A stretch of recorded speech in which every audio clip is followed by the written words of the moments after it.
Alhamdulillah, wassalatu wassalamu ala rasulillah Muhammad ibn Abdillah wa ala alihi wa sahbihi wa man walah. Subhanaka la ilma lana illa ma 'allamtana innaka antal alimul hakim. Rabbi shrah li sadri wa yassir li amri wahlul 'uqdatan min lisani yafqahu qawli, amma ba'du. Alhamdulillah, sama-sama kita hormati, kita muliakan, kita sayangi keluarga besar dari Syarifah Abrar Al-Idrus.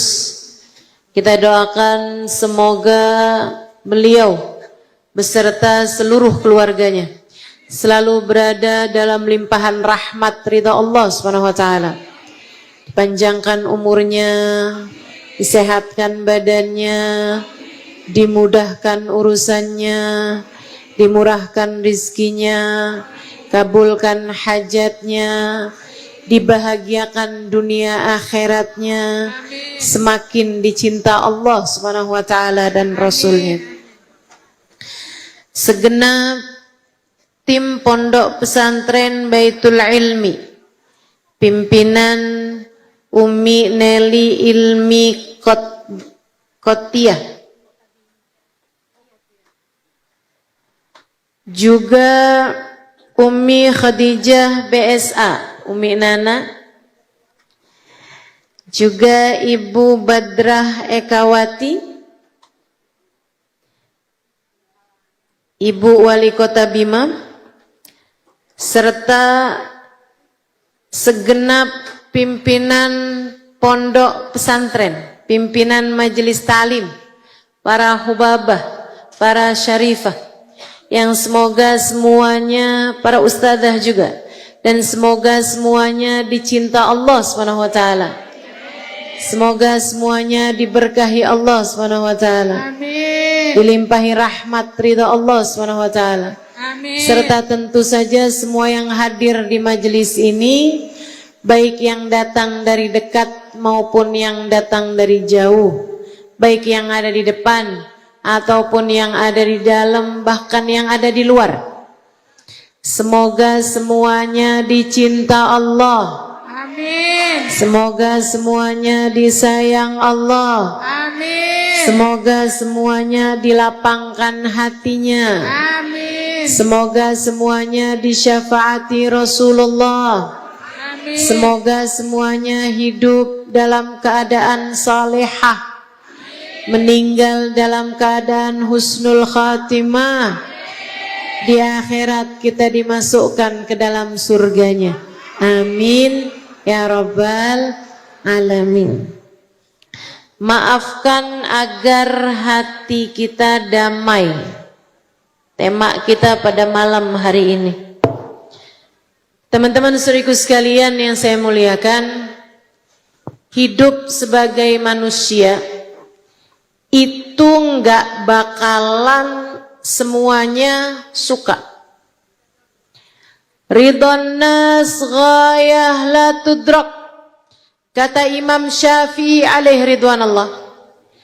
Dicintai semua orang, disayangi semua orang, dibaikin sama semua orang adalah cita-cita yang tak akan pernah tercapai.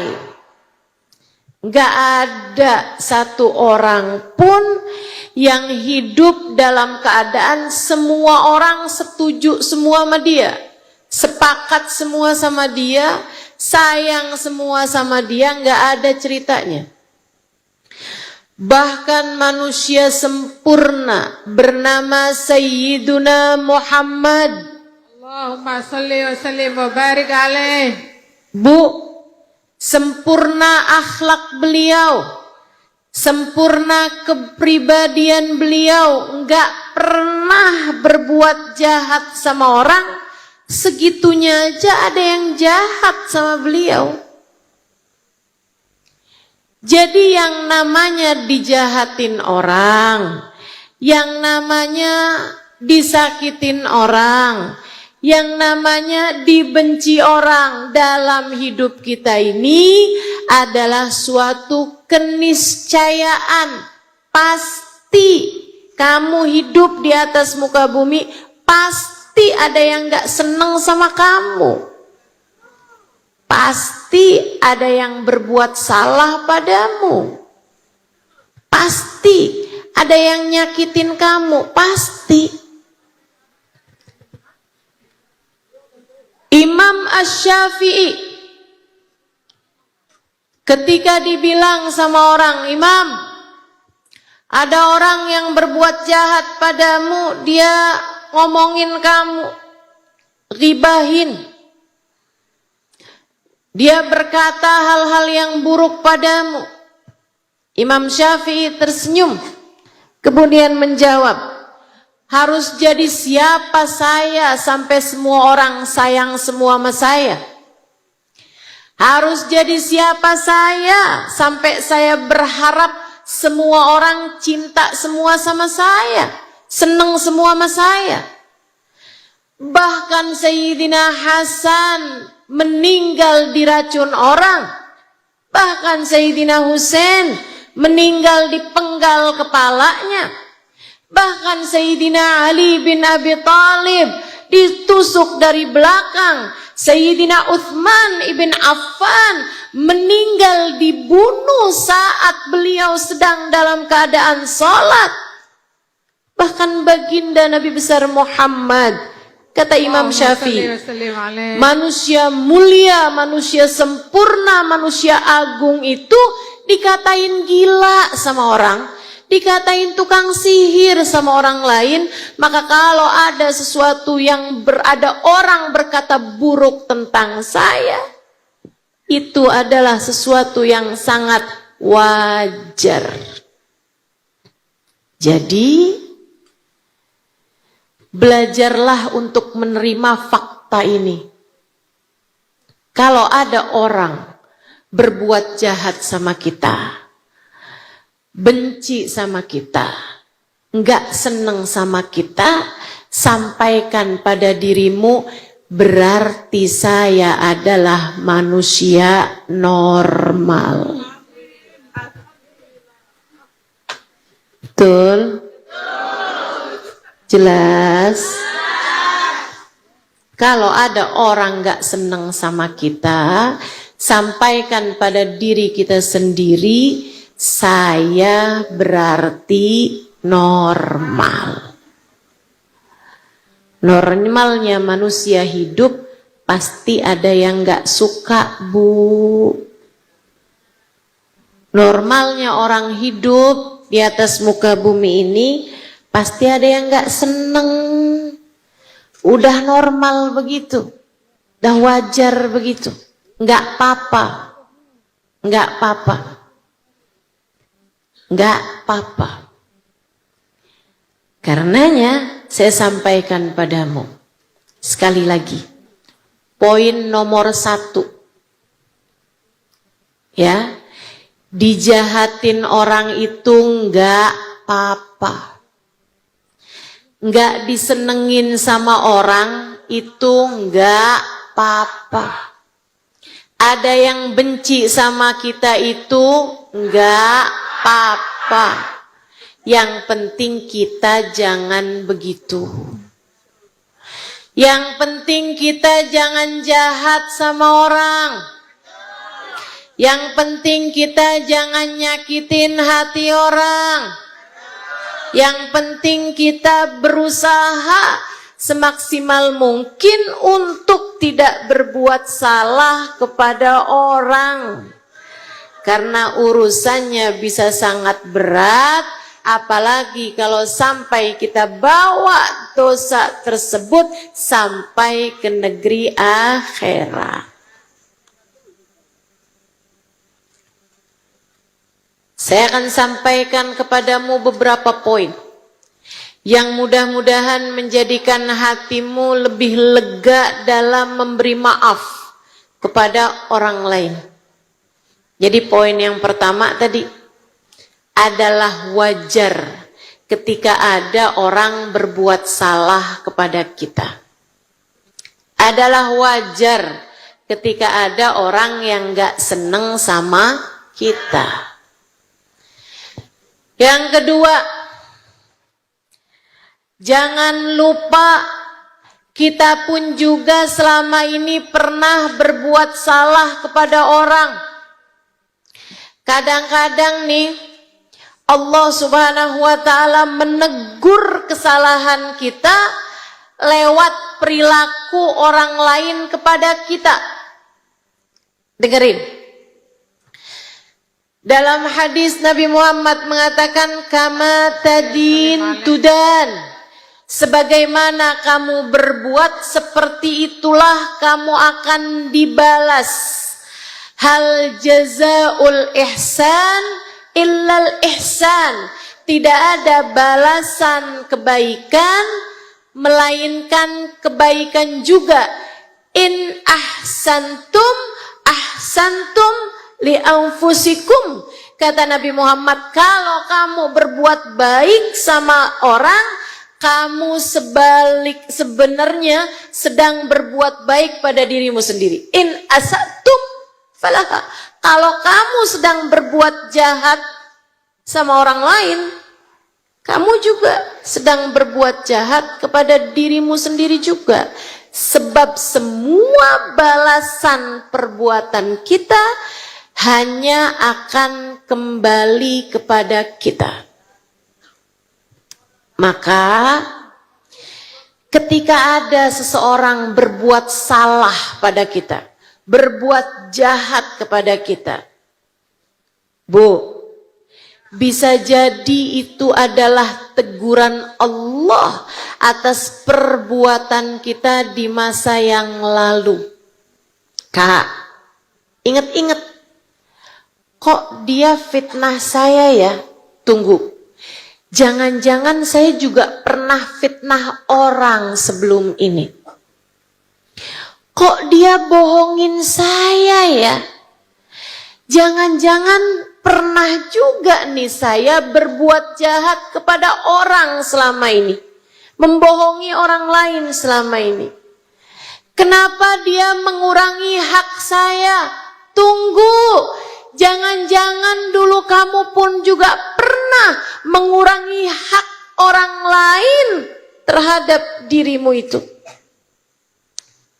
Sebab balasan itu memang seringkali sudah Allah Subhanahu wa ta'ala berikan DP-nya dari sejak di dunia sebelum kelak akan dibalas di akhirat nanti. Kadang-kadang kita kalau ada orang bikin salah sama kita, kita bilang, gak apa-apa sih saya maafin, tapi karma itu nyata.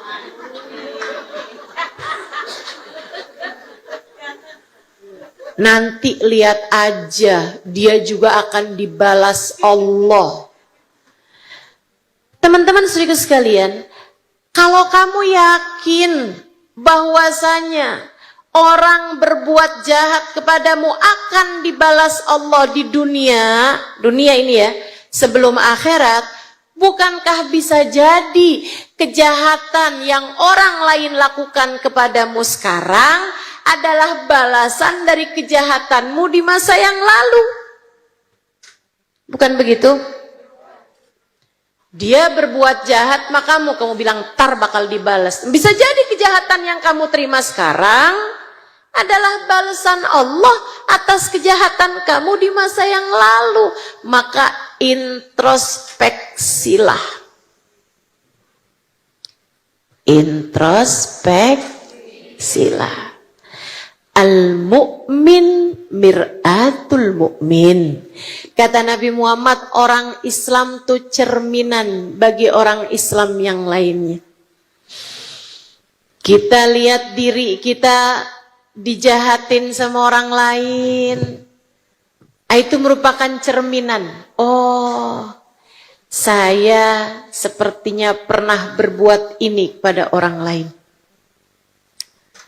Jika kamu tahu bahwa yang kamu terima adalah balasan dari Allah Subhanahu wa ta'ala atas kejahatanmu di masa yang lampau, Bukankah sebaiknya kamu memberi maaf kepada orang tersebut sebagaimana kamu berharap kejahatanmu di masa yang lalu juga diberi maaf oleh orang yang pernah kamu zalimi tersebut. Dunia ini cuman puter-puter kok, muter-muter aja. Sampai Sayyidina Ali bin Abi Thalib menyampaikan, kadatid dunya takunu darul jaza qabla al-akhirah. Dunia ini sudah hampir merupakan tempat pembalasan sebelum akhirat. Kita berbuat baik sama orang, kita dibaikin sama orang. Kita berbuat jahat sama orang, kapan-kapan kitanya yang dijahatin sama orang. Terus begitu, puter. Wajar kita dibuat jahat oleh orang lain, betul, wajar. Tapi kadang-kadang ketika seseorang berbuat jahat kepada kita, itu juga teguran Allah SWT. Bahwa ingat, kamu pun juga pernah berbuat hal yang sama di masa sebelumnya. Maka bertaubatlah, introspeksilah, dan maafkanlah yang berbuat salah kepadamu itu. Teman-teman saudaraku sekalian yang saya muliakan, maafkan agar hatimu damai. Ustazah, saya tuh udah tahu sebenarnya saya dijahatin sama orang, memang sih kadang saya juga kadang berbuat jahat juga sama orang lain, tapi kok ya saya sakit hati ya Ustazah. Saya juga tahu saya dijahatin orang ini juga emang wajar, pasti semua orang juga bakal dijahatin sama orang, tapi kok saya susah mau maafin. Rasanya dendam gitu di dalam hati saya. Apa nih tipsnya? Gimana caranya biar hati saya itu lebih plong maafin kesalahan orang? Biar saya tuh nggak marah terus gitu. Bahkan kadang-kadang kesalahan 20 tahun lalu, 30 tahun lalu, sampai ada kesalahan orang 50 tahun lalu. Sekarang umurnya udah 70-an tahun, 80 tahunan, masih diinget-inget aja. Kalau ingat masih sakit hati. Yuk nih, kita bahas sambil niat. Mudah-mudahan ilmunya jadi manfaat. Bisa kita amalkan, bisa jadi obat dalam kehidupan kita. Dan kita juga berharap-harap mudah-mudahan ilmunya Allah Subhanahu wa Ta'ala jadikan cahaya untuk bisa menerangi langkah kehidupan kita. Amin ya rabbal alamin. Teman-teman sekalian saya muliakan, yang pertama harus kamu ingat, ini penting banget, berkait dengan keimananmu. Ingat, semua manusia hambanya Allah, dan apapun yang terjadi di atas muka bumi ini tak dapat terjadi kecuali dengan izin Allah. Ada orang berbuat jahat sama kita, ada orang fitnah kita, ada orang ngatain kita, ada orang marah-marah sama kita. Apapun aja bentuknya, teman-teman sekalian, tak akan terjadi kecuali dengan izin Allah. Allah udah bilang, Masya Allahu kan, wa ma lam yasha lam yakun. Apapun yang terjadi tak akan terjadi tanpa kehendak dari Allah. Sesuatu yang tidak dikehendaki Allah terjadi tak akan terjadi meski siapapun mengusahakannya.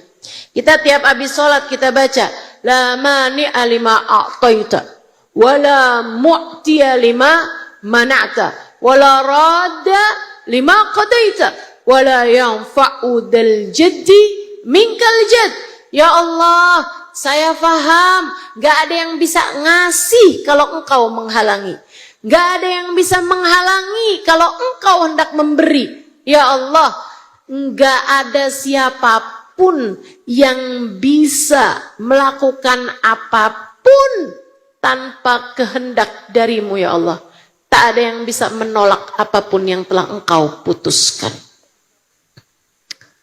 Saudariku sekalian yang saya muliakan, kita fahami makna la haula wala quwata illa billahil aliyil azim. Tak ada kekuatan mendatangkan kebaikan, tak ada kekuatan menghindarkan kita dari keburukan, melainkan semuanya datangnya dari Allah. Ingat, Allah yang menetapkan. Ingat, Allah yang menetapkan. Ada orang jahat sama kita, itu ketetapan Allah. Dari Allah subhanahu wa ta'ala. Dari Allah subhanahu wa ta'ala. Kita yakin semua manusia ini kan makhluknya Allah. Apapun yang terjadi tak dapat terjadi kecuali dengan kehendak Allah. Tapi ustazah, dia guna-guna saya, dia santet saya, dia sihir saya. Bu, la yadurru ma'asmi syai'un fil ardi wala fis sama wa huwas samiul alim. Gak ada yang bisa memberikan kemudorotan di atas muka bumi ini kecuali datangnya semuanya dari Allah subhanahu wa ta'ala. Semuanya datangnya dari Allah. Semua datangnya dari Allah. Tapi kok bisa ustazah Allah ngasih saya kesakitan semacam ini karena perbuatan orang? Bu, itu adalah cara Allah menguji kesabaranmu. Kak, itu adalah cara Allah menguji kesabaranmu. Sebab dunia ini adalah tempatnya ujian. Untuk Allah milih-milih siapa di antara hambanya yang hidup untuk Allah, yang hidup karena Allah, yang hidup di jalan Allah, kelak Allah akan memasukkan mereka ke dalam surga. Bu, orang mau masuk kuliah yang bagus aja ada ujiannya. Bukan begitu? Ada ujiannya. Kamu pikir mau masuk surga nggak ada ujiannya?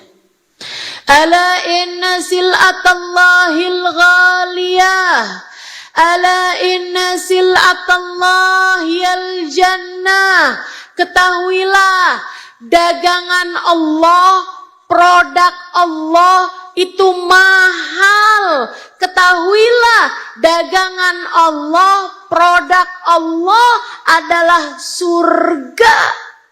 Harus dibeli dengan nilai yang sangat tinggi, hasil menjalani ujian-ujian berat dalam kehidupan. Jadi, yang terjadi semua dengan kehendak Allah. Gak apa-apa. Kamu dijahatin sama orang, gak apa-apa. Ada yang berbuat hal yang keji kepadamu dan kamu jadi korbannya, gak apa-apa. Semua pada kenyataannya datangnya dari Allah. Semua datangnya dari Allah. Lihatin tuh Nabi Muhammad. Bu, Nabi Muhammad berangkat hijrah ke Taif karena berharap orang Taif bisa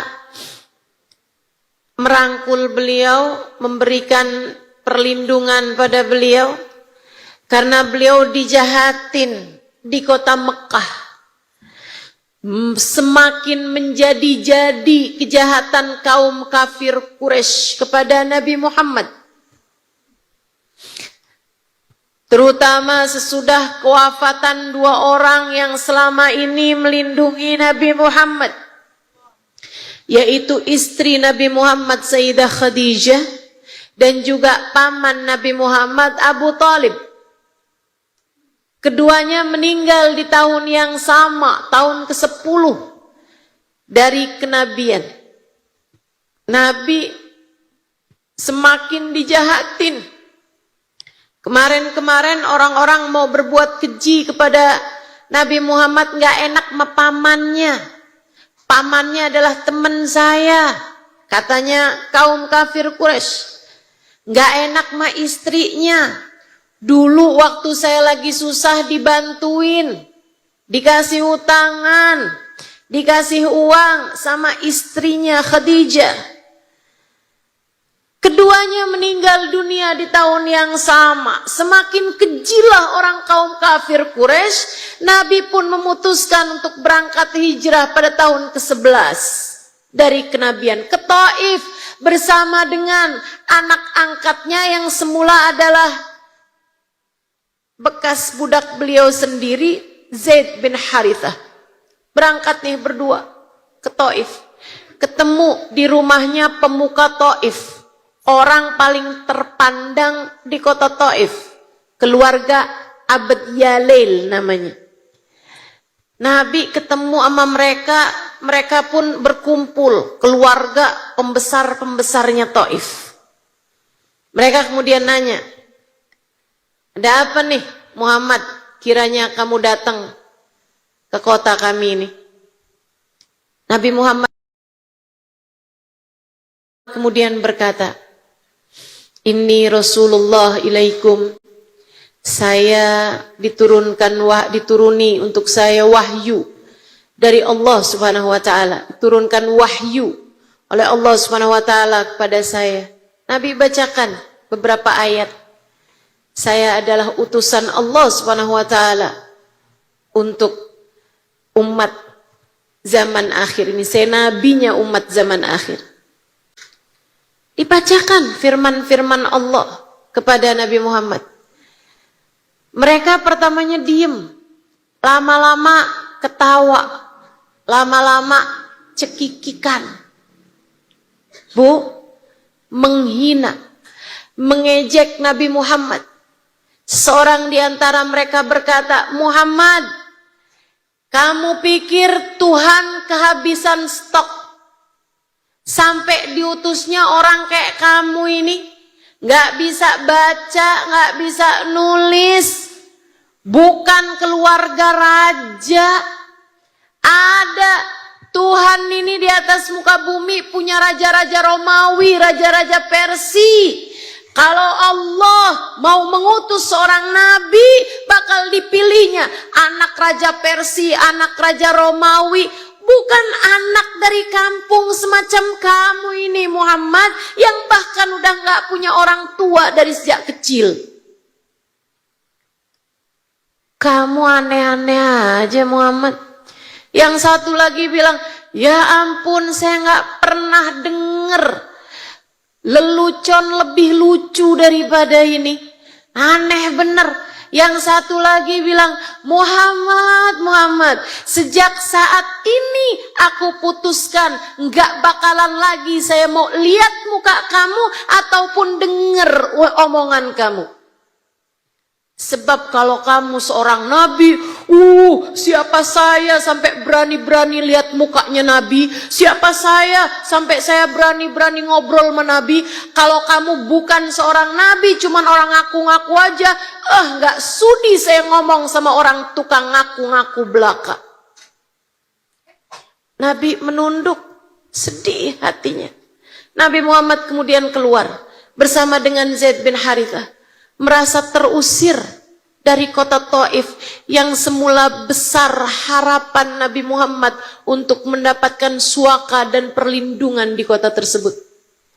Dan Nabi kemudian jalan dengan gontai untuk mau menuju pulang sebenarnya. Orang-orang tadi itu nggak cukup puas rasanya buat nyakitin Nabi. Mereka kemudian manggilin anak-anak kecil yang kebetulan lagi main di dekat situ.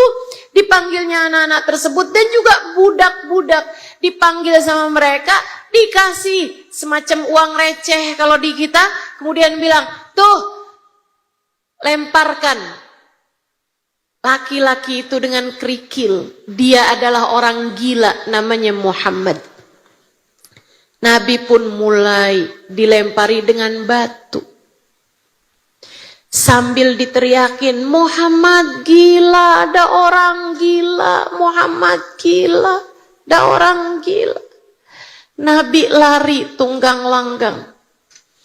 Zaid bin Harithah cerita, kalau batunya banyak kena arah kanannya Nabi, saya pun berusaha menghalangkan batu tersebut dari arah kanan Nabi. Kalau saya rasa batu-batu tersebut banyak kena samping kiri, saya pun berpindah ke samping kiri. Terus begitu. Tapi anak kecilnya tuh banyak dan mereka tuh sengaja yang dilempari adalah Nabi Muhammad. Sampai membuat batu-batu tersebut, membuat kaki betis Nabi Muhammad berdarah-darah. Betis paling mulia di atas muka bumi. Betis yang pernah sampai di Sidratul Muntaha. Betis yang pernah sampai di surga Allah Subhanahu wa taala pada malam Isra dan Mi'raj. Betis yang sampai arsy. Saudariku sekalian yang saya muliakan, manusia paling mulia di sisi Allah tersebut dijahatin sama orang. Diperlakukan keji, diperlakukan buruk oleh orang lain. Tapi lihat bagaimana Nabi Muhammad menghadapi mereka. Nabi tentu saja lari, teman-teman. Nabi lari. Sedaya upaya Nabi Muhammad berusaha buat lari. Sampai ketika Nabi Muhammad melihat nih anak-anak jaraknya agak jauh gitu. Nabi pun kemudian berlari dengan sangat kencang. Kemudian sembunyi di balik sebuah tembok. Nabi Muhammad duduk di sana dan aman. Anak-anak kecil, budak-budak itu tak lagi mengejar beliau. Saudara sekalian saya muliakan, Zaid bin Harithah bercerita, aku kemudian melihat Nabi Muhammad menyelonjorkan kakinya, memanjangkan kakinya, diusapnya, dibersihkannya darah-darah yang ada di kaki beliau yang mulia. Luka-luka tersebut diusapnya dengan kain yang beliau bawa, kain surban beliau. Diusap sama Nabi, bersihkan sama Nabi. Saya tak sampai hati melihatnya. Saya kemudian melihat Nabi Muhammad dengan berpeluh, dengan keringat yang memenuhi tubuh beliau hingga bajunya basah. Nabi mulai mengangkat tangannya. Kata Zaid bin Harithah, saya sampai ngumpet. Saya sampai nyari tempat menjauh dari Nabi Muhammad. Saya takut kalau sampai Nabi Muhammad angkat tangan, kemudian bilang, ya Allah turunkan azab kepada orang Taif. Balaslah kekejian mereka ya Allah. Saya yakin pastilah akan terhimpit warga Taif dan tak ada lagi yang tersisa. Saya takut menjadi salah satu yang diturunkan azab pada saat tersebut karena saya merasa tidak cukup pandai menjaga Nabi Muhammad sallallahu alaihi wasallam. Tapi yang Nabi Muhammad sampaikan adalah sesuatu hal yang seharusnya menjadikan kita umatnya faham.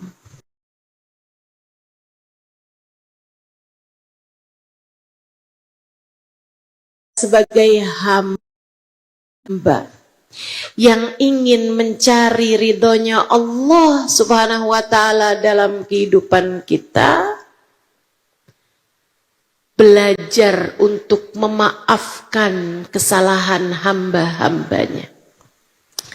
Nabi angkat tangan begini katanya, Allahumma ila man takilni, Allahumma inni ashku ilaika du'fa halati wa qillata hilati.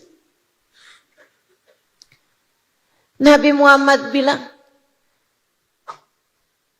Allahumma ila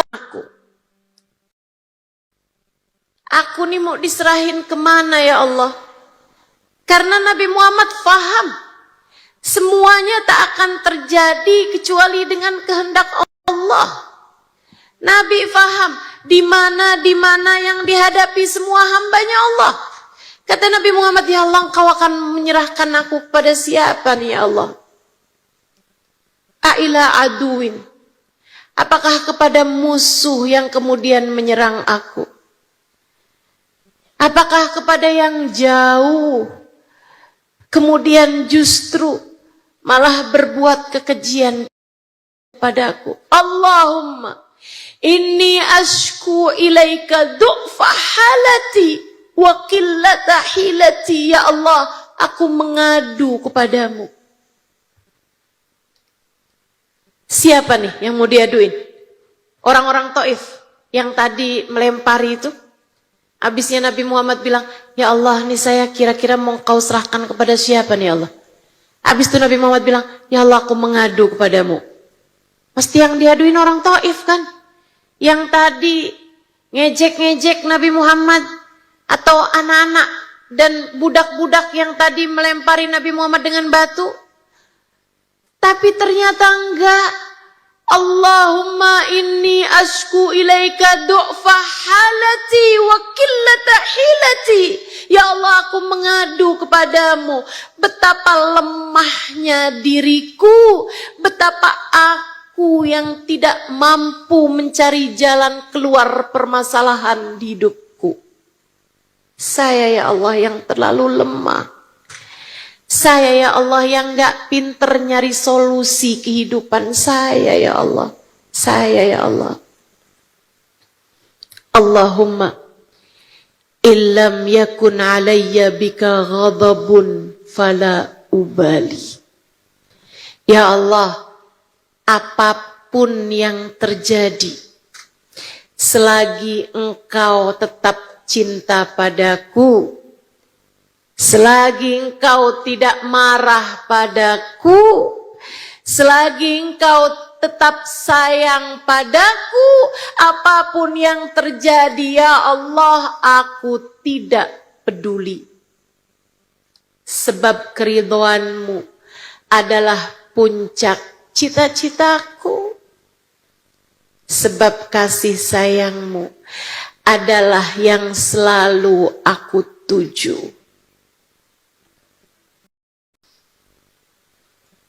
Begitu caranya, Kak. Begitu caranya, Dek. Dijahatin sama orang. Ada yang berbuat hal-hal yang tidak baik pada kita. Dibenci sama orang. Nggak apa-apa.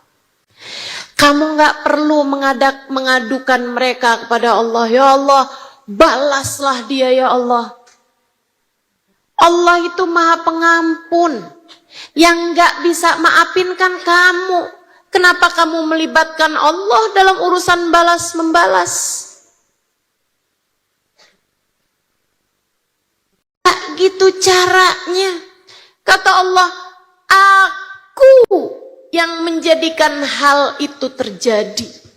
Bagaimana mungkin kamu mengadukan aku kepada diriku. Fahami. Semua yang terjadi, yang gak enak-enak dalam kehidupan kita ini adalah ujian yang Allah berikan dalam kehidupan kita. Kita diuji kayak gitu biar kenapa ya Ustazah? Biar nggak sombong. Kalau semua orang sayang semua sama kamu, semua orang senang semua sama kamu bisa sombong loh.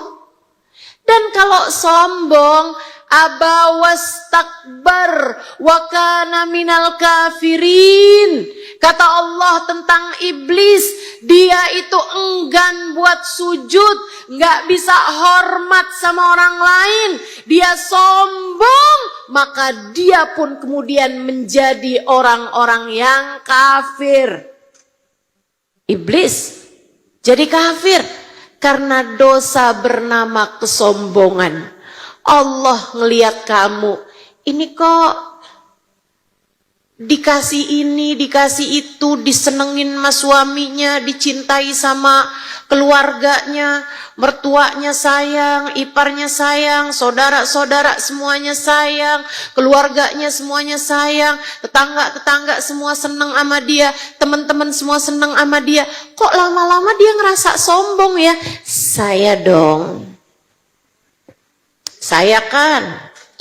Saya solehah, orang gak punya alasan buat gak seneng sama saya. Saya memang lovable. Saya memang pantasnya disayang. Saya memang pantasnya dicinta. Nggak pantas ada orang berbuat jahat sama saya. Dia gak tahu apa siapa saya. Tahajud saya panjang. Walat kalau benci sama saya. Ibadah saya banyak, doa saya mustajab. Kalau ada yang benci sama saya, kualat, hati-hati. Kan bisa begitu kita. Karenanya Allah Subhanahu wa taala hadirkan di atas muka bumi ini orang-orang yang menjadi cobaan bagimu untuk mengukur kesabaranmu dan agar kamu tidak menjadi seorang wanita yang sombong. Jadi dijahatin orang, ditipu orang, dikata-katain orang, enggak apa-apa. Biar kita enggak jadi sombong. Betul? Setuju? Jadi sekali-kali suami marah-marah, gak apa-apa.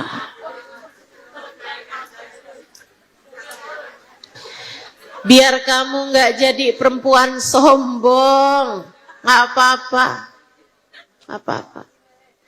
Jadi besok-besok kalau suami lagi marah-marah kamu senyum. Sambil bilang makasih ya Allah. Ini adalah caramu agar menjadikan saya perempuan yang tidak sombong. Setuju? Setuju?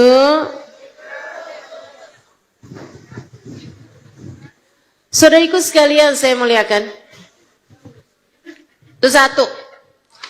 Kamu ingat gak ada apapun terjadi kecuali dengan izin Allah. Kalau enggak dikehendaki Allah terjadi, tidak akan terjadi. Kemudian yang berikutnya, saya kasih tahu Bu. Ada pahala dari setiap kali kita dijahatin sama orang lain. Ada pahalanya. Kamu jangan kira kita di saat ada orang lain berbuat salah tuh kita nggak dapat pahala. Dapat pahalanya. Karenanya satu waktu Sayyidina Hasan Al-Basri, muridnya Sayyidina Ali bin Abi Thalib, dibilangin sama orang. Dibilang, Tuan, Syekh Hasan Al-Basri, tadi di masjid ada orang habis ngata-ngatain dirimu itu. Ada orang yang habis menghina-hina kamu di masjid tadi. Kamu nggak usah omongin apa kata-kata hinaannya, kata Syekh Hasan Al-Basri. Kamu hanya perlu sampaikan kepada saya di mana rumah orang itu. Dikasih tahu, Jalan Pahlawan, nomor 5, misal. Beliau kemudian pulang. Orangnya sambil mikir aja, tahu rasa tuh orang habis ngata-ngatain Hasan Al-Basri, sekarang mau disamperin sama Hasan Al-Basri. Pikir orang itu. Tapi yang dipikir sama Hasan Al-Basri enggak gitu. Nih, yang dipikir sama Hasan Al-Basri. Alhamdulillah, ada yang udah transfer pahala sama saya. Beliau pulang ke rumah, nyari hadiah, ketemu ada kurma. Beliau masukkan kurma ke dalam tempatnya, kemudian beliau datengin rumah orang itu, ketuk pintu. Assalamualaikum, ya Fulan bin Fulan. Orang tersebut mau bukain pintu, nanya dulu, man, siapa di luar? Ana Hasan Al-Basri. Ini dia yang tadi habis saya kata-katain di masjid. Sekarang datang nih nyamperin saya. Udah ketakutan aja beliau. Kata Sayyidina Hasan Al-Basri, bukakanlah pintunya. Saya hanya ingin berterima kasih padamu. Takut-takut dibuka sama orang tersebut. Hasan Al-Basri dengan senyum lebar, beliau berkata, saya dengar kamu sudah mengirimkan pahalamu kepada saya. Di masjid tadi, saya dengar kamu telah transfer pahala kepada saya. Saya tadi pulang ke rumah nyari-nyari hadiah untukmu, saya hanya punya ini. Terimalah sebagai balasan kebaikanmu tadi. Telah membicarakan saya di masjid tadi. Kenapa begitu? Karena, Bu,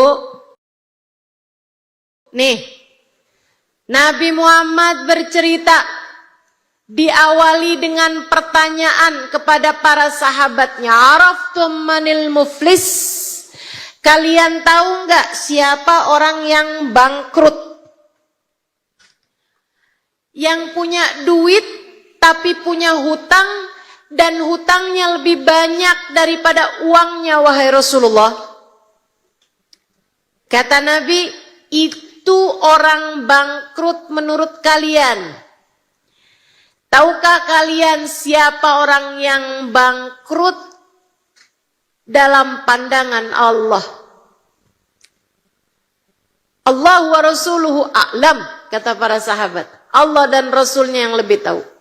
Nabi kemudian bercerita, datang seseorang di negeri akhirat nanti dengan pahala kayak gunung. Dari sedekah, sholat sunnah, dari dia hadir majelis, dari baca Quran, dari zikir,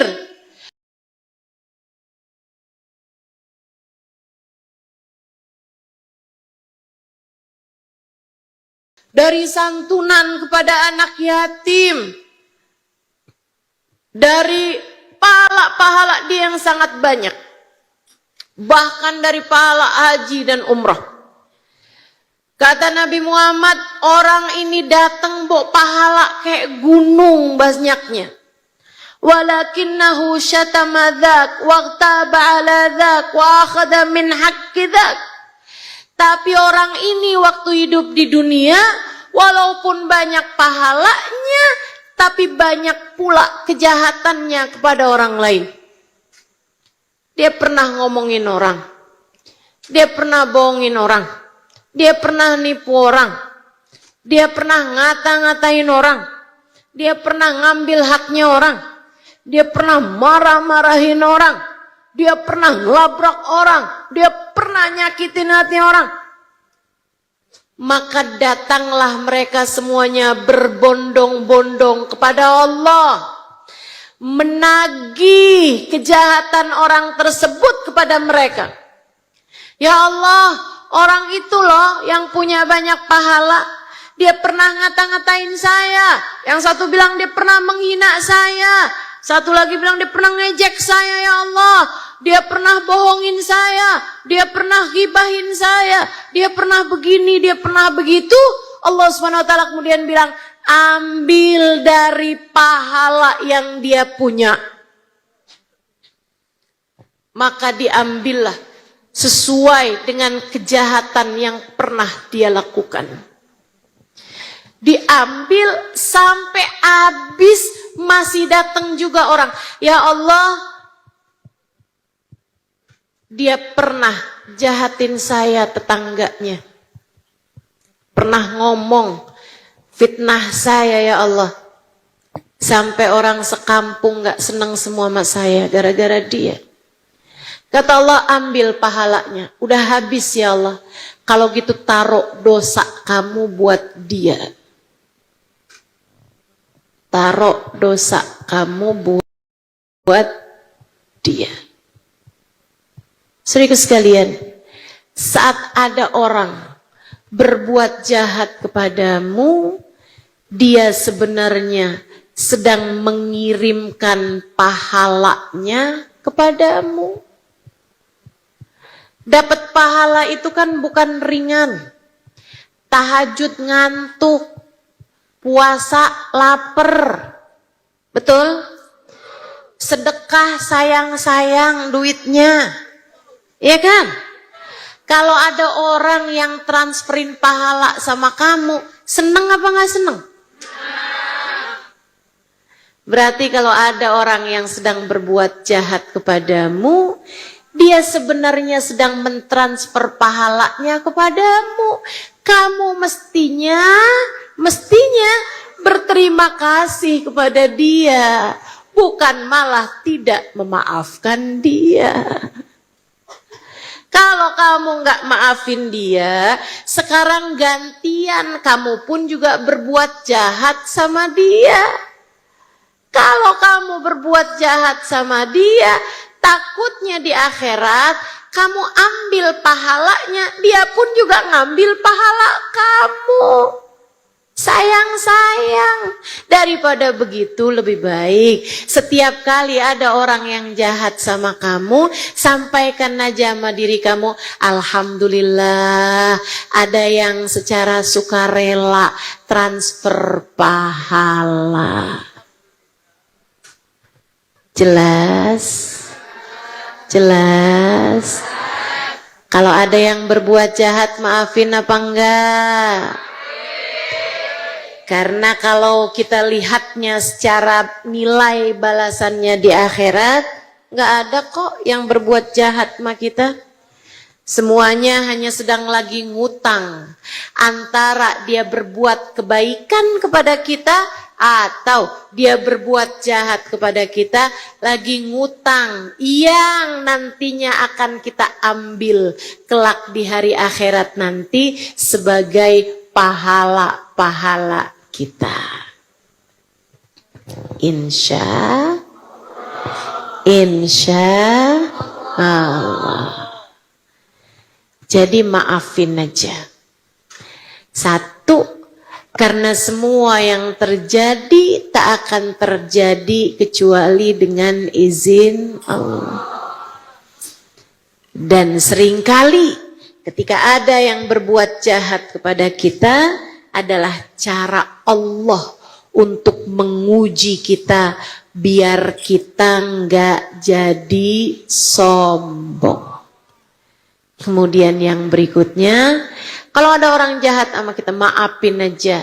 Karena sebenarnya dia nggak lagi berbuat jahat. Dia hanya lagi ngutangin kita.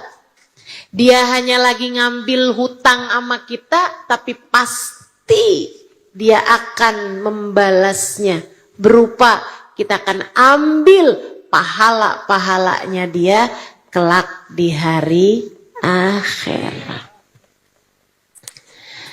Teman-teman saudariku sekalian yang saya muliakan, belajar buat maafin kesalahan orang lain. para ulama-ulama, orang-orang soleh, para wali-walinya Allah Subhanahu wa Ta'ala. Kita nggak ada apa-apanya dalam hal dijahatin orang dan dalam hal memberi maaf kepada orang lain.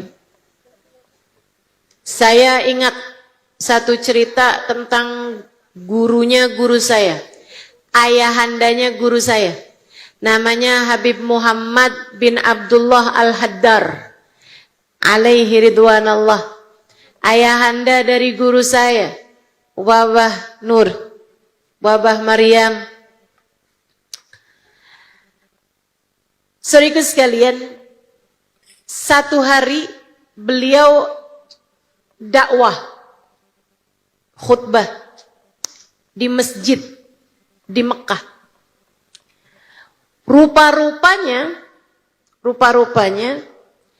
ada orang-orang yang memang gak seneng sama beliau dari kelompok sebelah,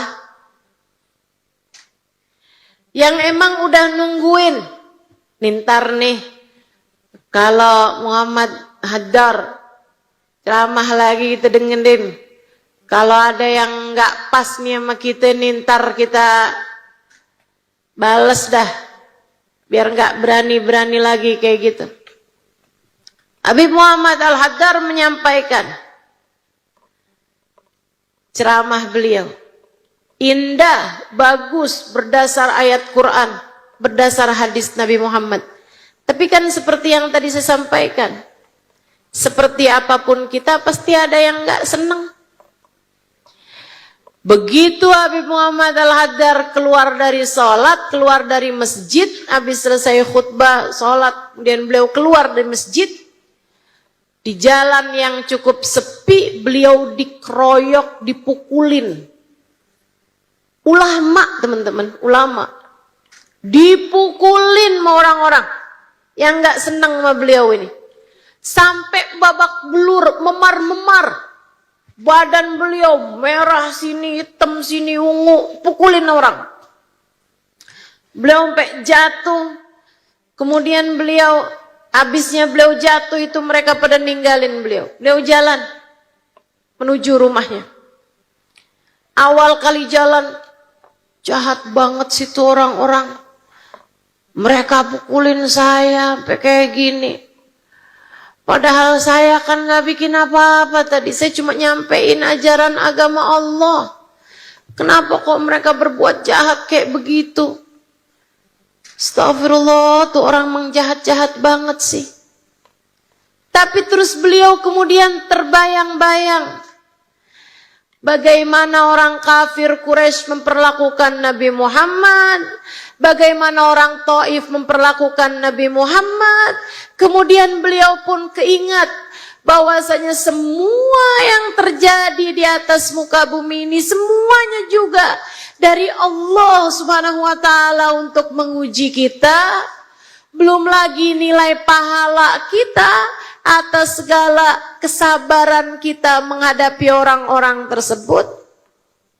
Teman-teman saudaraku sekalian, ketika beliau terbayang-bayang hal itu, beliau kemudian bilang, iya ya, ngapain saya marah? Ini adalah tanda Allah Subhanahu wa Ta'ala mencintai saya, memiripkan kehidupan saya dengan kehidupannya Nabi Muhammad, memiripkan kehidupan saya dengan dakwahnya para ulama-ulama di atas saya. Alhamdulillah, alhamdulillah, alhamdulillah. Makasih ya Allah, makasih ya Allah. Beliau masuk ke dalam rumah beliau walaupun dengan tertatih. Sambil masuk rumah, hati beliau berkata, saya sudah memaafkan mereka semuanya. Hanya perlu perjalanan kayak setengah jam gitu dari masjid, dari jalan gang tadi itu ke rumah beliau, untuk sampai beliau bisa memaafkan.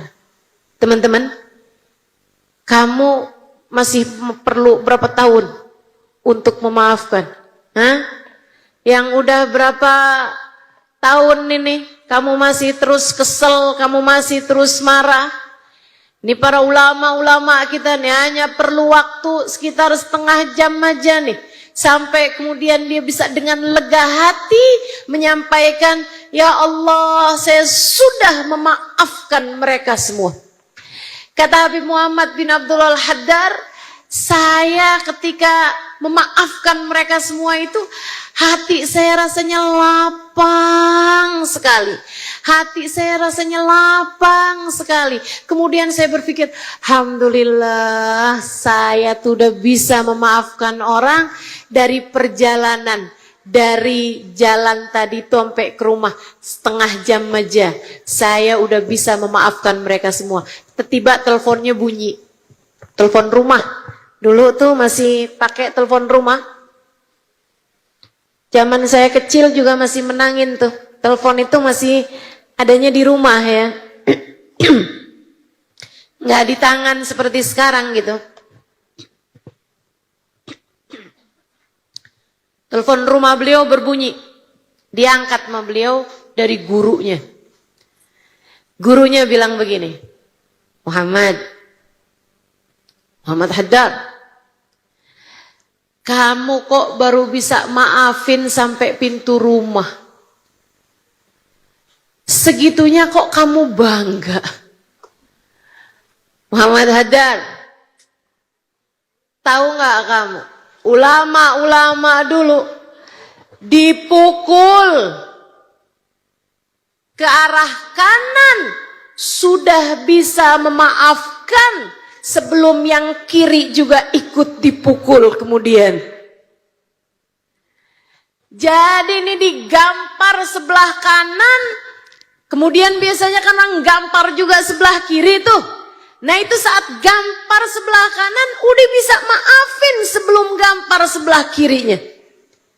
Seharusnya kamu begitu baru boleh bangga. Kalau kamu masih perlu waktu setengah jam untuk bisa memaafkan, seharusnya kamu tidak perlu bangga, wahai Muhammad Haddar. Masya Allah, Masya Allah. Itu yang bisa memaafkan hanya dalam waktu setengah jam sesudah dipukuli sampai memar. Bagaimana kira-kiranya orang-orang mulia itu? Kalau tahu kamu menyimpan dendam bertahun-tahun, berbelas-belas tahun, kamu disakitinnya nggak seberapa, tapi tangan kamu menengadah setiap malam. Ya Allah, Engkau tahu betapa sakit hatinya hati saya, Allah. Balaslah dia ya Allah. Seumur hidup saya tidak akan memaafkan dia.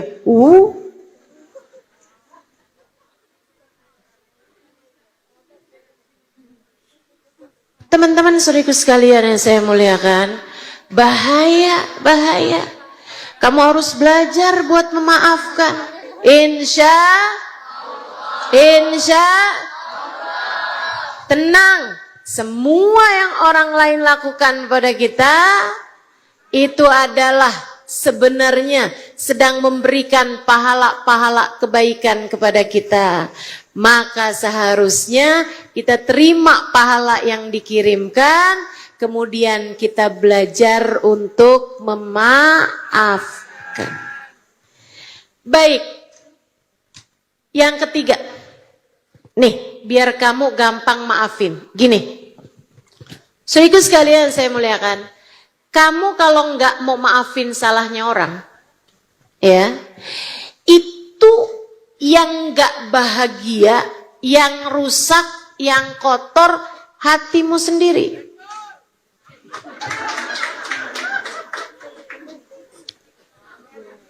Saya ulangi, kalau kamu nggak mau maafin salah orang, kamu dendam dalam hati, kamu pelihara, saudaraku sekalian, kamu tidak sedang ngerusak siapapun selain kamu sedang merusak hati kamu sendiri.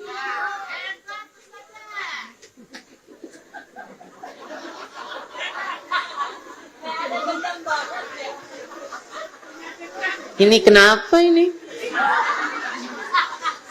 Saya lanjutkan boleh? Iya, dengarkan aja. Saudaraku sekalian saya muliakan, kenapa gitu? Sebab di saat kamu tidak bisa memaafkan kesalahan orang, itu kayak kamu lagi dikirimin kotoran sapi misalnya di depan halaman rumah kamu. Misal nih, kamu masuk rumah, tahu-tahu depan rumah ada kotoran sapi. Kamu kesel nih, siapa sih nih taruh kotoran sapi depan rumah saya nih? Kamu kemudian ambil kotoran sapi tersebut. Kurang ajar nih orang, kirimin saya kotoran sapi. Kemudian kotoran sapi itu kamu taruh di ruang tamu kamu. Kamu taruh lagi di dalam kamar kamu. Kamu taruh lagi di dapur kamu. Kamu taruh lagi di setiap ruangan-ruangan. Bahkan kamu taruh di tas kamu. Yang ada adalah semuanya busuk.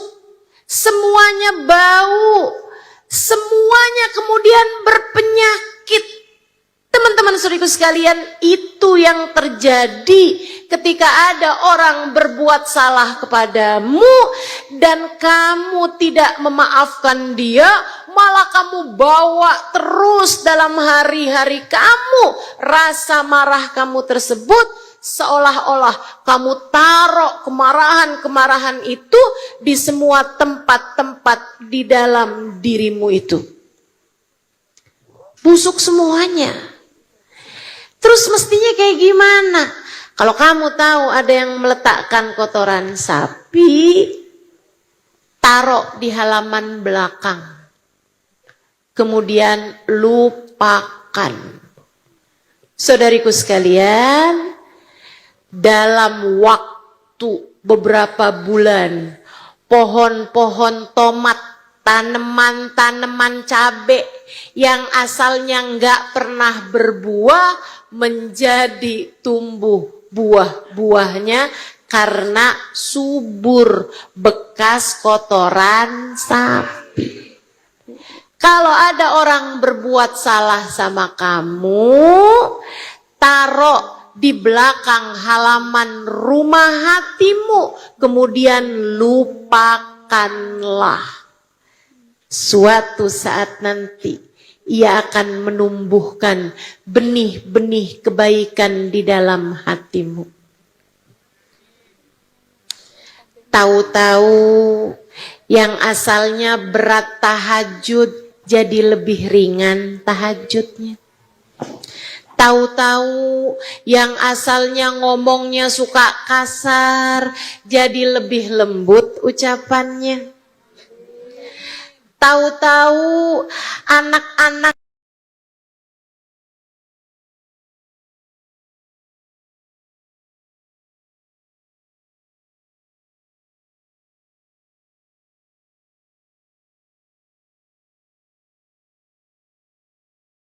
yang asalnya susah dibilangin jadi lebih baik akhlaknya. Tahu-tahu yang asalnya suami kurang sayang jadi lebih sayang suamimu kepadamu. Kamu gak tahu aja ada yang sedang kamu rusak selain diri kamu sendiri. Gak ada yang sedang kamu hancurkan selain hati kamu sendiri. Sayangilah hatimu, biarkan hatimu damai dengan cara maafkan salah orang. Jelas? Jelas? Baik, saya sampaikan yang terakhir.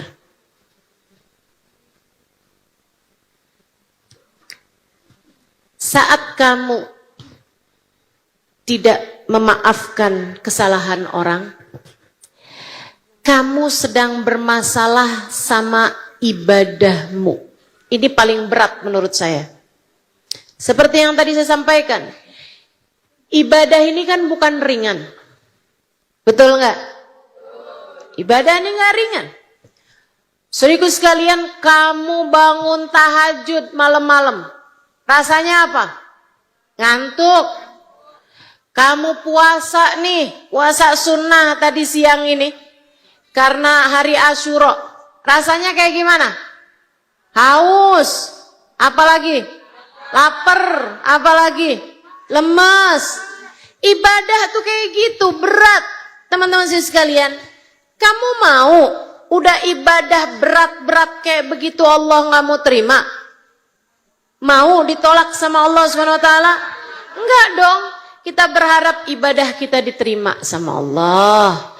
Kita berharap Allah SWT kasih penerimaan dari ibadah kita itu. Dan saudaraku sekalian, kamu harus tahu, selain daripada ibadah yang terangkat kepada Allah, kita juga perlu sama yang Allah turunkan ke atas muka bumi ini. Dari kebaikan-kebaikannya Allah. Ini kayak hari ini nih, tadi siang tadi ini. Sekarang udah lewat. Udah malam, udah habis nih. Tadi ini hari Asyura namanya. Hari Allah banyak menurunkan ampunan. Hari Allah banyak menurunkan rahmat dan kasih sayang. Hari Allah banyak mengijabah doa. Hari Allah SWT banyak menurunkan cinta kepada hamba-hambanya. Tapi ada orang-orang yang setiap kali turun hal-hal indah dari Allah SWT, dia terhalang.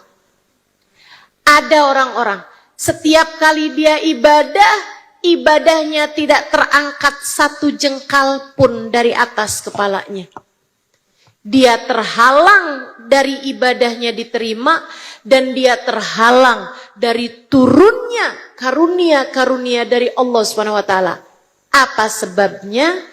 Karena dia tidak memaafkan kesalahan orang lain.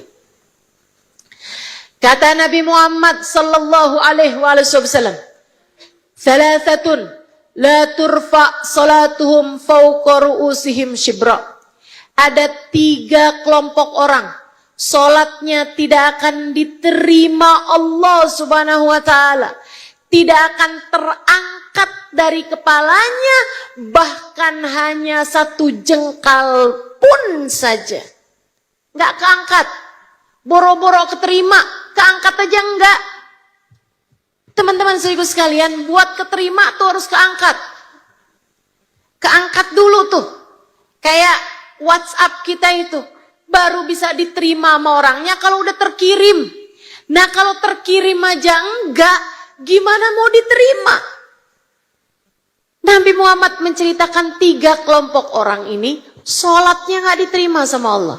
Para ulama mengatakan, demikian pula dengan sedekah, demikian pula dengan dia tahajud, demikian pula dengan dia puasa, enggak diterima sama Allah Subhanahu wa taala 3 kelompok orang ini. Siapa itu?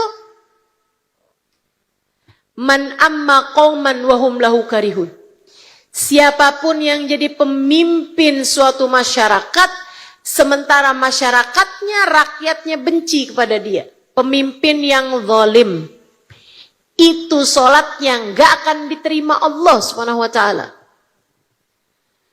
Yang berikutnya, imra'atun batat wa zawjuha 'alaiha sakhit, seorang istri yang sedang gak akuran sama suaminya. Hati-hati. Hati-hati. Kalau ada perempuan suaminya lagi marah sama dia, kamu kalau mau sholat minta maaf dulu. Karena sholat kamu nggak diterima sama Allah. Selagi suamimu belum ridha padamu. Ustazah, kalau suami yang kita nggak ridha sama dia, sholatnya diterima apa enggak?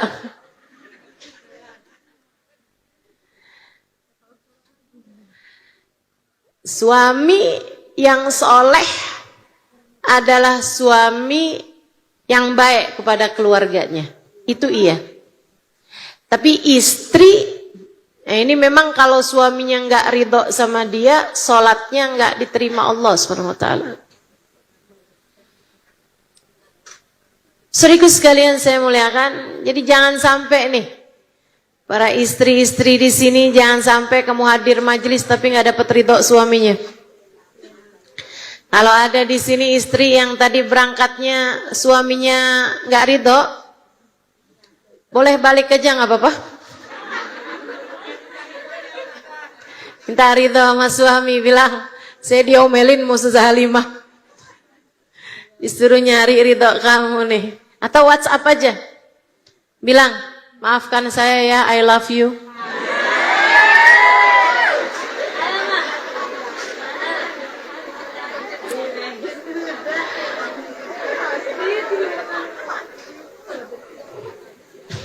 Imra'atun batat wa zawjuha 'alaiha sakhit. Kemudian kelompok yang ketiga, ikhwan mutasariman. Dalam riwayat yang lain, alladzi bainahu wa baina akhihil mu'min syahna. Orang yang di hatinya terdapat dendam, belum bisa memaafkan, belum mau memaafkan kesalahan seseorang satu aja dari hamba Allah Subhanahu wa ta'ala. Jadi kalau ada orang di hatinya naruh dendam, gak bakal saya maafin, saya gak mau maafin dia. Udah berapa lama kamu gak maafin dia? 10 tahun Ustazah. Mohon maaf, 10 tahun sholat kamu tidak diterima Allah Subhanahu wa ta'ala. Bukan saya yang bilang. Bukan saya yang bilang Nabi Muhammad. Yang bilang siapa? Nabi Muhammad sallallahu alaihi wasallam. Alladzi la yantiqu anil hawa in huwa illa wahyun yuha. Nabi Muhammad itu kalau ngomong gak pernah berdasar hawa nafsu.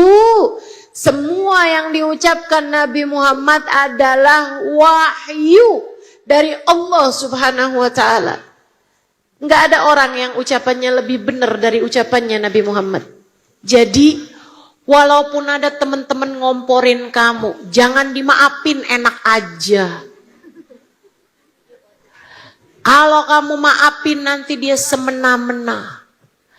Kalau kamu maafin, nanti dia semakin merajalela. Misalnya gitu, kamu gak usah dengerin ucapan orang tersebut, dengerin aja ucapan Nabi Muhammad. Biar sholat kamu diterima Allah, maafkan siapapun yang pernah berbuat salah padamu.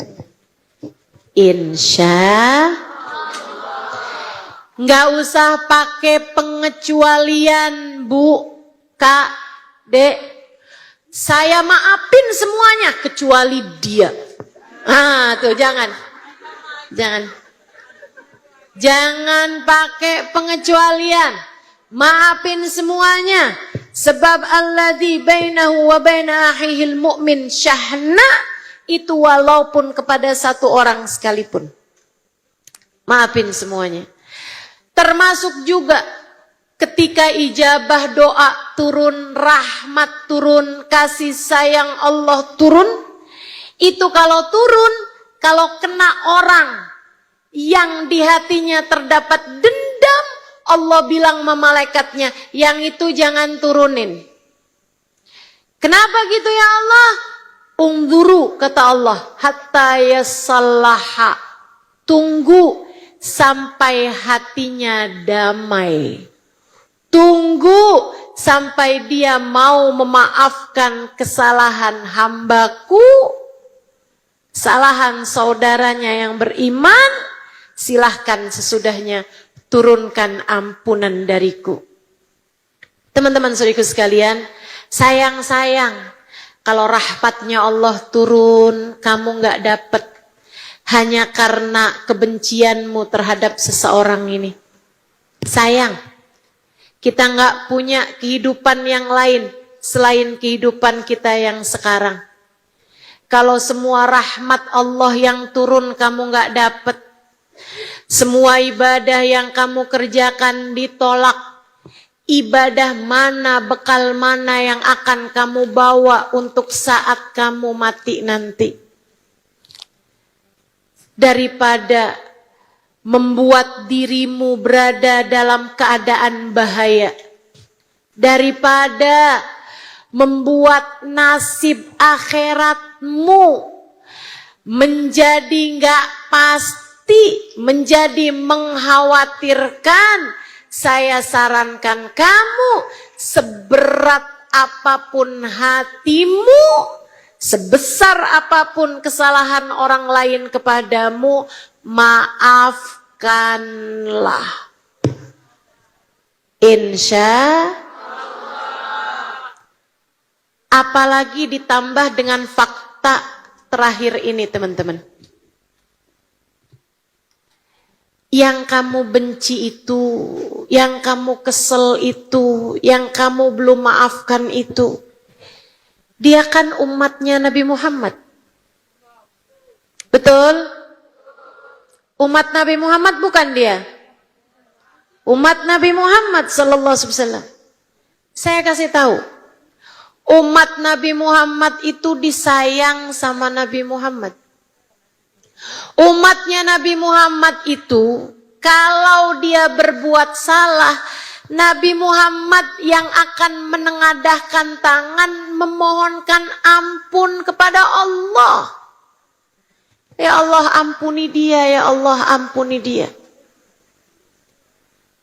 Dek, Bu, Kak, kalau ada umat Nabi Muhammad berbuat salah kepadamu, kamu tidak memaafkan dia, nabinya jadi sedih karena nabi punya harapan agar umatnya semuanya mendapatkan ampunan dari Allah. Karenanya, kalau kamu sayang sama Nabi Muhammad, maafkan semua salahnya umat Nabi Muhammad. Sebab Nabi Muhammad sayang sama semua umatnya, dan Nabi Muhammad berharap umatnya mendapatkan ampunan dari Allah Subhanahu wa taala. Jadi maafkan. Maafkan. Maafkan. Dan itu bisa jadi merupakan hadiahmu buat Nabi Muhammad. Ini agak dalam, tapi saya minta kamu mendengarkannya, teman-teman saudara sekalian. Kalau ada seseorang yang kamu berat buat maafin, tapi kamu tahu bahwa dia juga orang Islam, umatnya Nabi Muhammad, kamu harus tahu, selagi dia umat Islam dan dia umatnya Nabi Muhammad, Nabi sayang sama dia. Jadi walaupun kamu berat, cobalah untuk berdoa begini nih. Ya Rasulullah, kamu tawasul. Ya Rasulullah, ada umatmu berbuat salah padaku, berbuat jahat padaku. Saya sakit hati saya karena dia, wahai Rasul. Saya rasanya berat maafin dia. Tapi saya ingat bahwa dia adalah umatmu, wahai Rasulullah, yang engkau sayang sama dia, dan engkau pun berharap dia mendapatkan ampunan dari Allah. Ya Rasulullah, saksikanlah, saya memaafkan dia karenamu, wahai Rasulullah. Saya memaafkan dia biar engkau senang, wahai Rasulullah. Sebab dia adalah umatmu dan engkau selalu berharap dia mendapatkan ampunan dari Allah dan mendapatkan maaf dari orang-orang yang telah berbuat salah padanya. Bu, sayangnya Nabi Muhammad tuh lebih kepada umatnya daripada sayangnya kamu sama anak kamu. Kalau kamu tahu anak kamu habis bikin salah sama orang, habis mukul orang misalnya, bukankah kamu berharap orang yang pernah dipukul sama anak kamu tuh memberi maaf kepada anak kamu? Betul gak? Kamu kan berharap orang tersebut datang padamu terus bilang, saya sebenarnya marah, saya dipukul sama anak kamu, atau anak kamu mukul anak saya, tapi saya ingat bahwa dia adalah anak kamu. Jadi saya maafin aja salah anak kamu tersebut karena saya lihat kamu, dia adalah anak yang kamu sayangi. Demikian pula dengan Nabi Muhammad. Maka siapapun di antaramu yang merasa punya rasa cinta, rasa sayang kepada Nabi Muhammad, maafkan umat Nabi Muhammad yang pernah berbuat salah kepadamu. Jelas? Jelas? Kalau kamu bisa berbuat ini, saya bisa jaminkan kepadamu bahwa akan ada kedekatan lebih antaramu dengan Nabi Muhammad sesudah saat ini.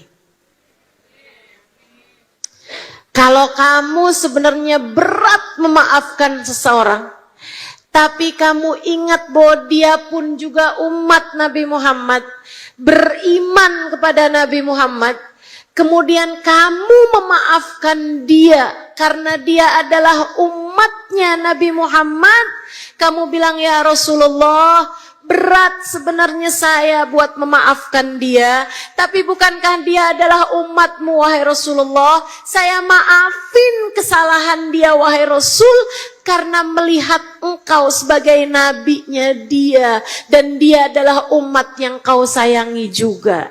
Ya Rasulullah, saya memaafkan dia karenamu, syafaati saya wahai Rasulullah. Kalau kamu bisa berbuat itu, saya bisa pastikan kamu akan mendapatkan syafaat Nabi Muhammad sallallahu alaihi wasallam. Sallu ala Nabi Muhammad. Saudariku sekalian yang saya muliakan, cobain hal-hal ini. Sehingga insya Allah hatimu jadi lebih damai memaafkan kesalahan orang lain. Ingat, tak ada kesalahan orang lain terjadi kecuali dengan izin Allah. Dan Allah menjadikan orang-orang berbuat salah kepadamu adalah cara Allah biar kamu tidak sombong.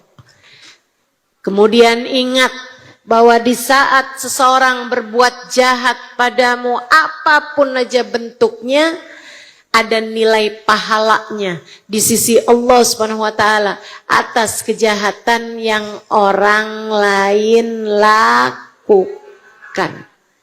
Kemudian yang ketiga, ingat, selagi kamu tidak memaafkan kesalahan orang, maka pahalamu, sholatmu, ibadahmu akan sulit untuk diterima Allah Subhanahu wa taala, dan kamu pun akan terhalang dari segala rahmat, karunia, hidayah, inayah yang turun dari Allah Subhanahu wa taala di atas muka bumi ini. Kemudian yang terakhir, ingat jugalah bahwasanya yang berbuat salah padamu itu adalah umat Nabi Muhammad, yang Nabi Muhammad berharap agar kamu dengan mudah memaafkannya. Maka maafkan dia untuk Nabi Muhammad. Nabi berharap umatnya semuanya selamat di akhirat. Maka jangan jadi orang yang bertentangan cita-citanya dengan Nabi Muhammad. Nabinya berharap umat saya semuanya masuk surga. Kamunya malah justru berharap, ya Allah balaslah dia, masukkan ke dalam neraka. Ya Allah, ini gimana sih? Kamu gak sinkron menabi, kamu gak pas menabi Muhammad. Nabi berharap, ya Allah masukkan umat saya ke dalam surga. Kamu bilang, yang itu jangan ya Allah, dia jahatin saya ya Allah. Lagian ya, saya tuh suka heran sama orang yang suka bilang, saya akan tuntut dia di akhirat. Ini ceritanya kamu jadi panitia akhirat bagaimana nih?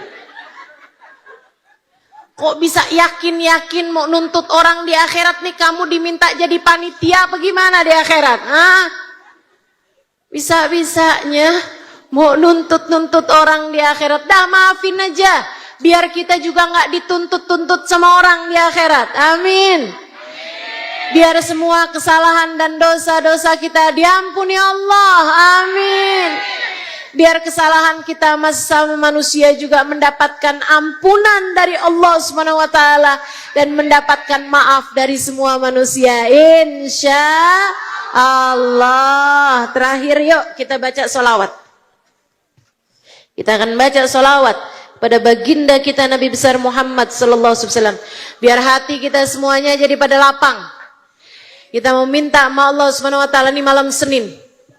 Malam Senin itu malam Allah Subhanahu wa taala banyak mengaruniakan kebaikan-kebaikan pada umat Nabi Muhammad. Malam lahirnya Nabi besar Muhammad sallallahu alaihi wasallam, malam Senin. Setiap malam Senin jadi malam mulia teman-teman, karena Nabi Muhammad lahirnya di malam Senin. Nah, kita mau minta sama Allah Subhanahu wa taala sebagaimana Allah Subhanahu wa taala melahirkan Nabi Muhammad sallallahu alaihi wasallam pada hari Senin pagi. Ini kita di malam Senin yang seperti ini, kita bersolawat kepada Nabi Muhammad dengan harapan semoga Allah melahirkan kebaikan-kebaikan dalam hati kita. Semoga Allah Subhanahu wa taala melunakkan hati-hati kita. Amin. Melembutkan kerasnya hati kita. Amin. Membersihkan kotornya hati kita. Amin. Menjernihkan keruhnya hati kita. Amin. Mengangkat segala hal-hal yang tidak baik yang ada dalam hati kita. Amin. Menyembuhkan semua penyakit-penyakit yang ada dalam hati kita. Amin. Semoga Allah Subhanahu wa taala berkenan untuk menghilangkan semua dendam, semua permusuhan yang ada di dalam hati kita. Biar hati kita lebih damai. Amin. Biar hati kita lebih bernilai. Biar hati kita lebih mulia di sisi Allah Subhanahu wa taala sehingga kita bisa hidup dalam keadaan lebih tenang. Apabila mati nanti kita mati dalam husnul khatimah. Kita akan baca sholawat tibil qulub 8 kali, 5 kali tanpa ada nada, 3 kali kita pakai nada biar hati kita bisa lebih khusyuk insyaallah. Innallaha malaikatahu yusholluna 'alan nabi ya ayyuhalladzina amanu shallu 'alaihi wa sallimu taslima. Allahumma shalli 'ala sayyidina Muhammadin tibbil qulubi wa dawaiha wa afiyatil abdani wa shifaiha wa nuril absari wa diyaiha wa ala alihi wa sahbihi wa sallim. Allahumma salli ala sayyidina Muhammadin tibbil qulubi wa dawaiha wa afiyatil abdani wa shifaiha wa nuril absari wa diyaiha wa ala alihi wa sahbihi wa sallim. Allahumma salli ala sayyidina Muhammadin tibbil qulubi wa dawaiha wa afiyatil abdani wa shifaiha wa nuril absari wa diyaiha wa ala alihi wa sahbihi wa sallim. Allahumma salli ala sayyidina Muhammadin tibbil qulubi wa dawaiha wa afiyatil abdani wa shifaiha wa nuril absari wa diyaiha wa ala alihi wa sahbihi wa sallim. Allahumma salli ala sayyidina Muhammadin tibbil qulubi wa dawaiha wa afiyatil abdani wa shifaiha wa nuril absari wa diyaiha wa ala alihi wa sahbihi wa sallim. Allahumma salli ala sayyidina Muhammadin tibbil qulubi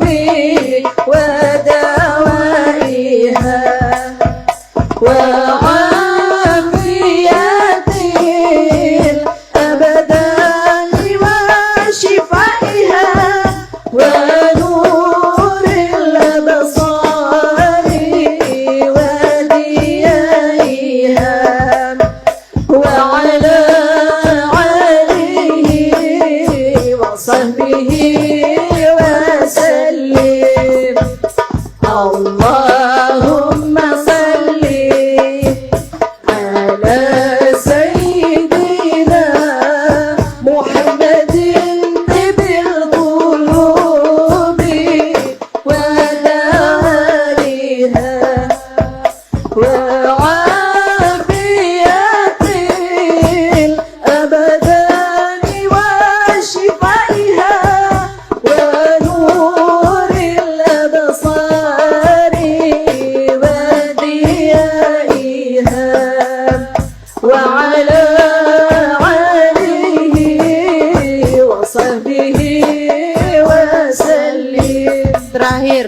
اللهم صل على سيدنا محمد طب القلوب ودوائها وعافية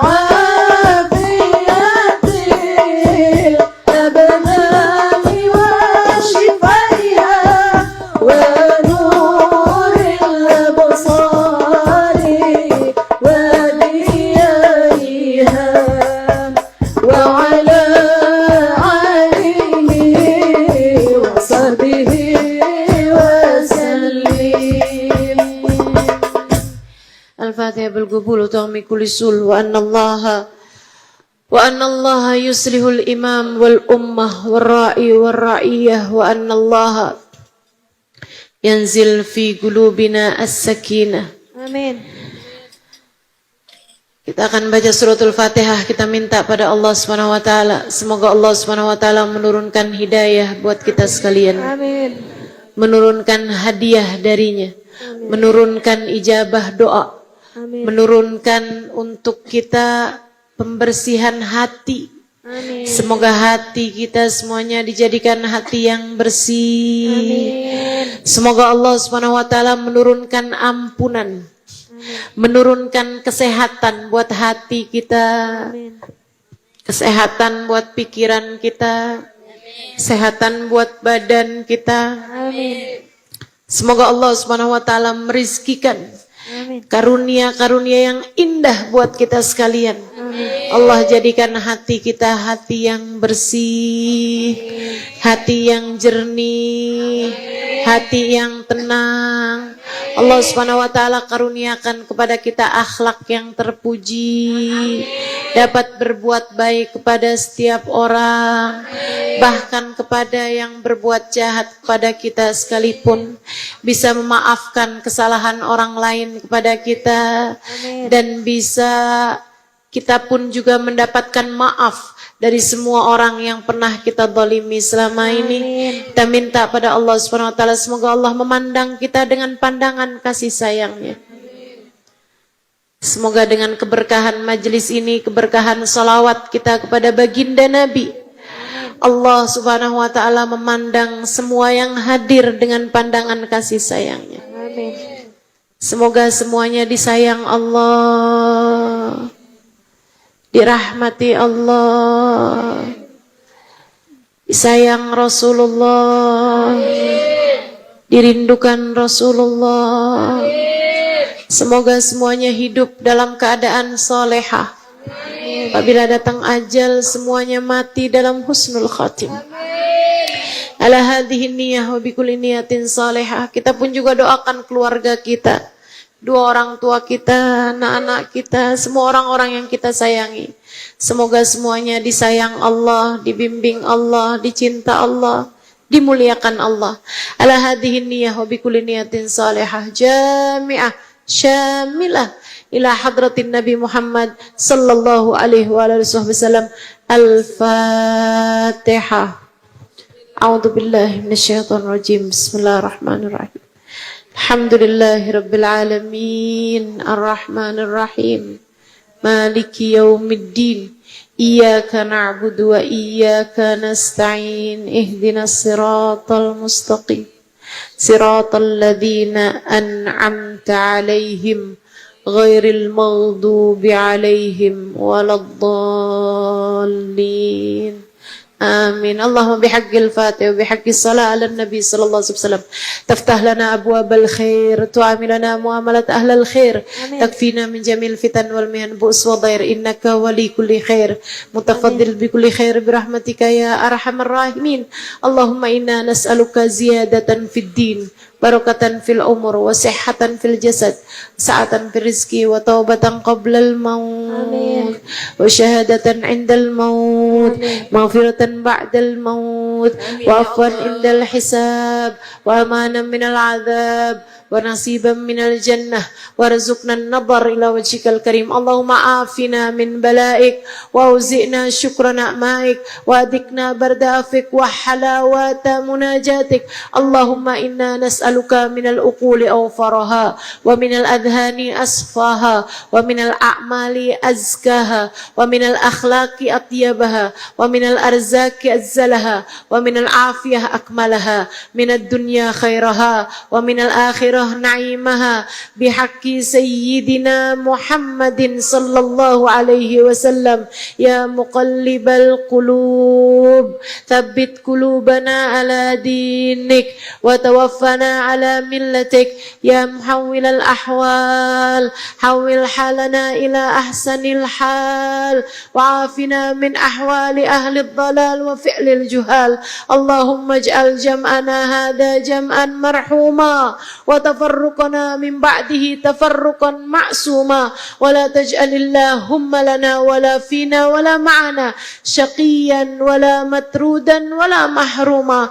ربنا تقبل منا إنك أنت السميع العليم وتب علينا إنك أنت التواب الرحيم. بفضل سبحان ربك رب العزة أما يصفون وسلام على المرسلين والحمد لله رب العالمين. Taqabbalallah minna wa minkum taqabbal ya karim.